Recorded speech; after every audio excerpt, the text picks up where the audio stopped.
Welcome back. In this lesson, we're going to talk about a couple different aspects of scheduling for your online tutoring business. So the first part is setting up your basic schedule, your availability for tutoring. For that, I like to lay things out in Google Calendar because I keep everything in Google Calendar. So this is my Google Calendar for my tutoring email address, my tutoring account. I keep everything separate from my personal account. And if you are doing this, you're just getting started with this, you want to create a new calendar for your tutoring, and here's how you do that. If you're just getting started with your online tutoring calendar, here's how you set it up. First, go to the main screen of Google Calendar, and you'll see you have a list of My Calendars. So this is the default one that goes with your account. These are some other ones that I've set up for various reasons. For tutoring, you're going to create a new calendar. So under Other Calendars, press the plus sign and create New Calendar. And I'm going to call this Tutoring Availability.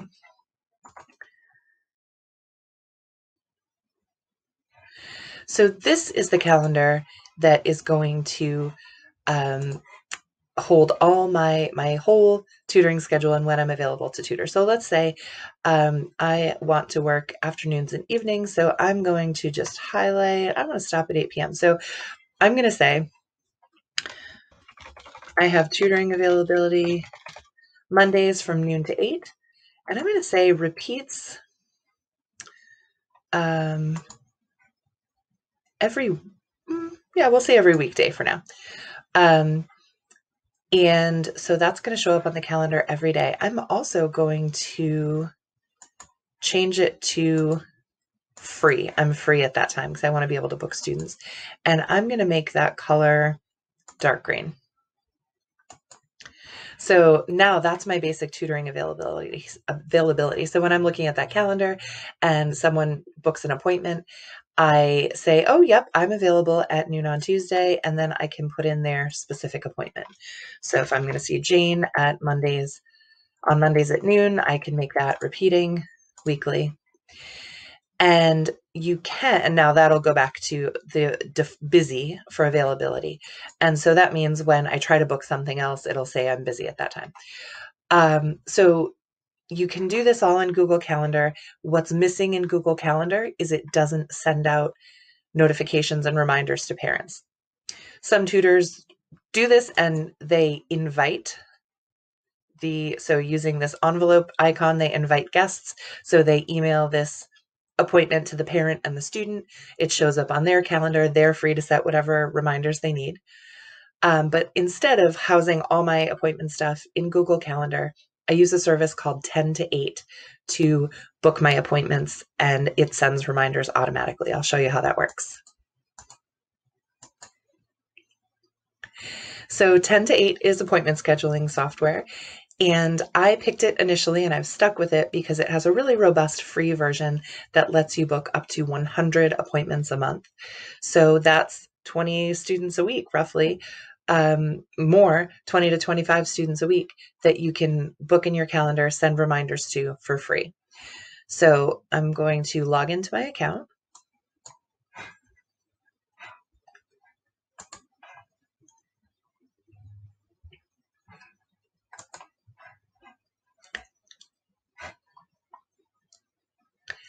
And this is the view when you first log in. This is the view when you first log in to 10 to 8.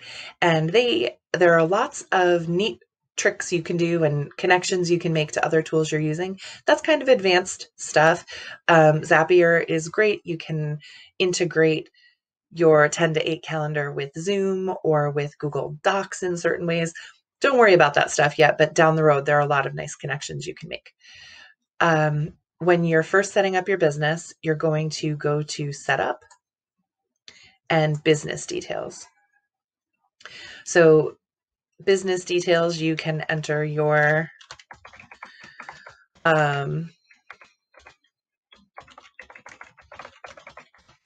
business details, you can enter your email, you can enter your phone number, you can enter your website. All this stuff saves automatically. It shows when it's saved the screen. You can note things like you can describe your business, note your cancellation policy and a privacy notice. note your location and your time zone. That's very important, especially when you're seeing kids all over the place. And then you'll describe the services you offer. So under services, you describe whether it's a one-to-one session or a class, the typical duration, and you can edit this for each session each time, whether you want a travel buffer before. And sometimes I use this like at the beginning of my tutoring day. I do book a 15-minute travel buffer just to get into my office at the beginning of my day. If I see in-person students, I use that, but I don't typically do it online. And you can set the location for each service. And then you get to decide whether clients can book this online, whether it is visible on your booking page, whether you can send them the URL only, and whether they see time slots starting the same day, a day in advance, a week in advance. So I have mine set that existing clients can book a session with 24 hours notice so that I don't get any surprise things added to my schedule when I can't check email. And you can decide whether you want the client or to be able to change or cancel, or whether they have to contact you directly. It does support payment through the site. I don't use it though. You also set your availability, including your working hours. So I have set my availability each workday.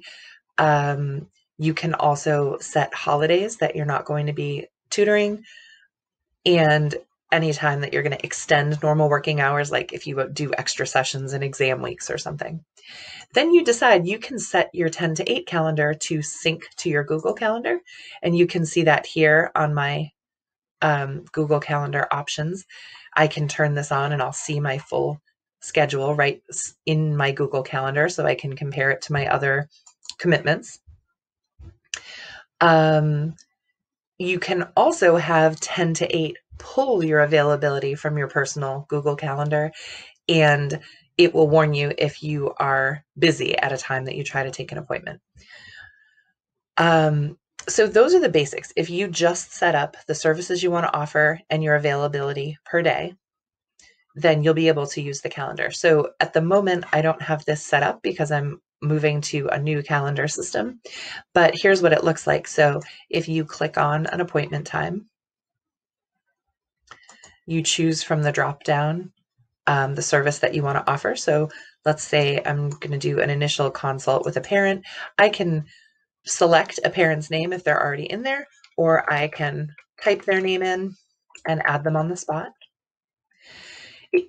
If you want reminders sent to the families, you have to check consent to contact and put in their contact information. And then you say, so you can either ask for times in your time zone or their time zone to show up on the calendar. So, and this is just for the conversation of booking the appointment. So for example, if I know we're meeting at noon Eastern time, then I leave it in Eastern time. When they get the reminder, it will be in their local time zone, whatever their computer is set to. You can create a buffer. You can decide if this is a recurring appointment. You can set weekly, daily, or biweekly or monthly recurrence. You can't set a single appointment to recur like Mondays and Wednesdays at 5, for example. So if you have a Monday session and a Wednesday session, you have to book them separately. You can put a buffer in here. So after I see parents for an initial consultation, I like to have a 15-minute buffer just to finish up my notes and send a follow-up email. So that's in the calendar. And then select a location for a consultation. It'll be online. I've tried to book it for noon on Tuesday. And when I go to click the book button, it says here above the button, Beth Sullivan is not working at this time. So I have that blocked out as my lunch hour. So if I put a client in there, it reminds me again, Beth's not working at that time. Are you sure? So you can override that if you want to. And it says booking in progress. And then you'll see it appear. And then after you book it in and say yes, even though you're not working at that time, you want to book it, it shows up on your calendar. You can look at just the daily view. You can look at a weekly view. You can block out time. So for example, if you have a dentist appointment and you want to block a whole morning, you can do that. So this is pretty versatile. You can see here, I've used 2 out of my 100 appointments this month because I'm moving to a different system. And then as you get closer to 100, it offers you the opportunity to upgrade. A few times I've gotten really close to making that upgrade. And then before I made my final decision, the month rolled over and I got 100 more appointments. So you can be very busy and have a full schedule without going over your appointments. And the nice thing is that you can book as far in advance as you have appointments for. So if I have a student and I see them twice a week, if I have 10 students and I see them twice a week, that's 20 appointments a week. I can book 4 weeks at a time. And then when I look at the calendar for the upcoming week and realize it's got spaces in it and things aren't booked, I book for another 4 weeks at a time. So I use this to book out as far in advance as I reasonably can. And parents will get a reminder the day before each session. So that's really helpful. I ask parents in the Google form they fill out for me when they register if they want to be reminded about appointments by email, by phone, or both. And I give them that option. Whatever they choose is what I set in 10 to 8 to remind them. So other things to think about. This is how I have my schedule set up. I'm available 9 to 11:45, 12:45 through the afternoon, and then I have an evening session. You decide how many days you want to work. I actually don't work Fridays anymore. I have to take this out. And you decide how many hours in a row you want to work. I have a long dinner break with my family. I have a long lunch break because my son's home for lunch.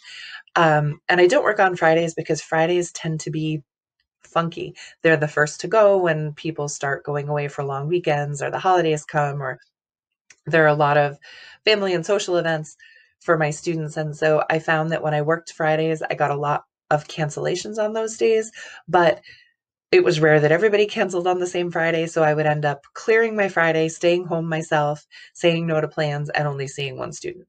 So when I was able to open up enough hours in the rest of my week, I closed my Friday schedule and I stopped putting new clients there.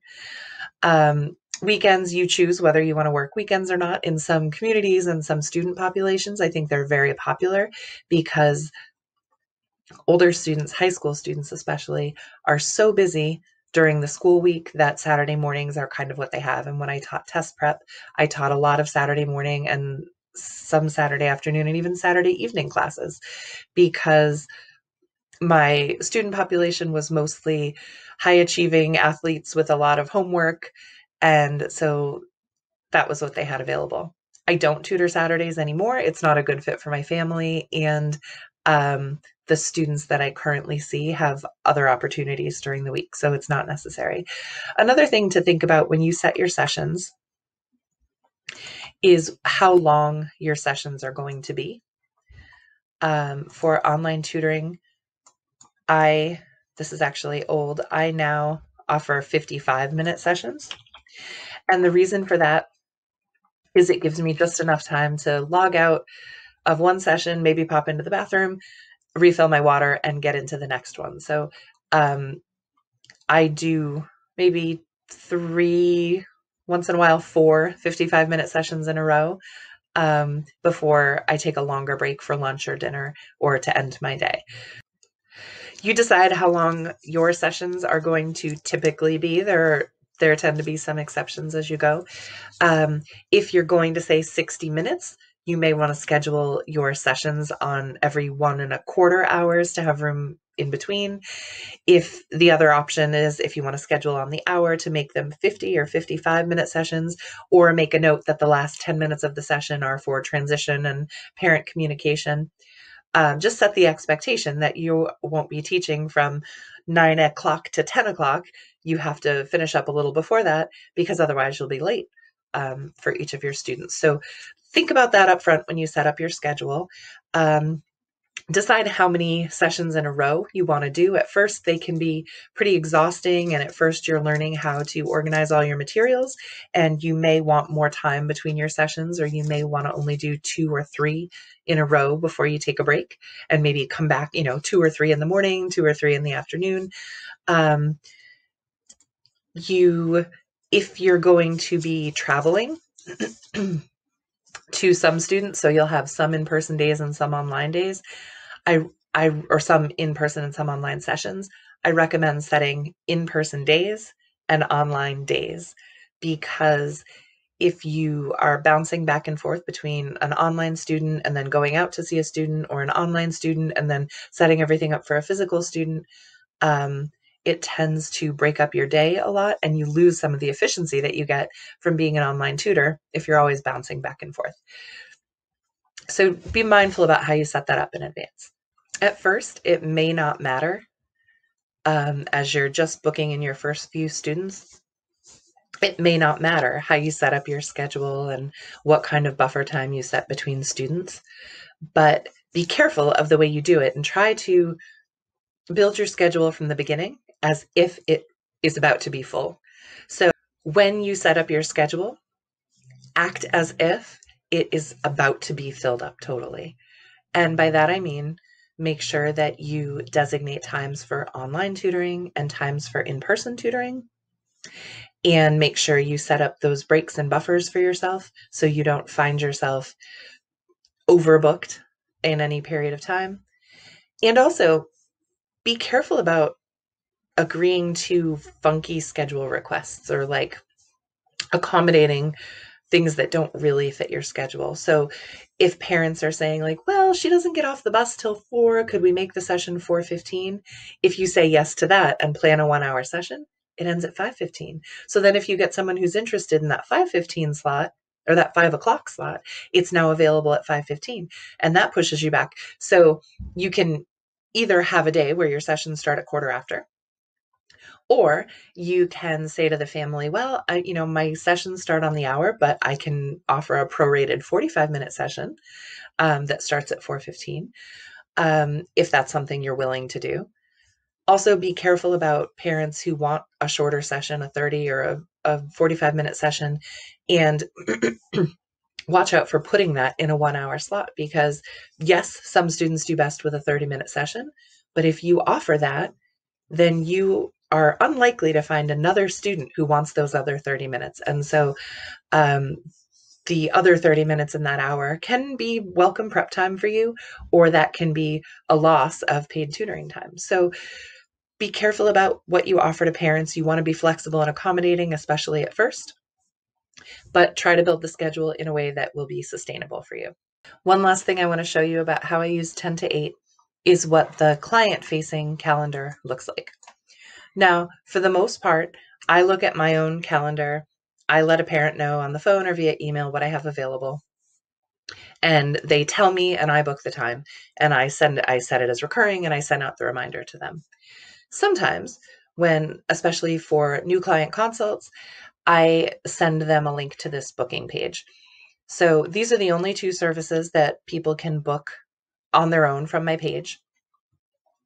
So they can see details, just with the direction, please book an initial consult if you haven't worked with me.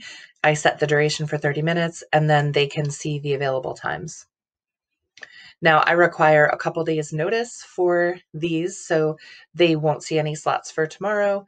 I will have to update this because it's not actually consistent with my tutoring schedule, but they can click and see the first slot available.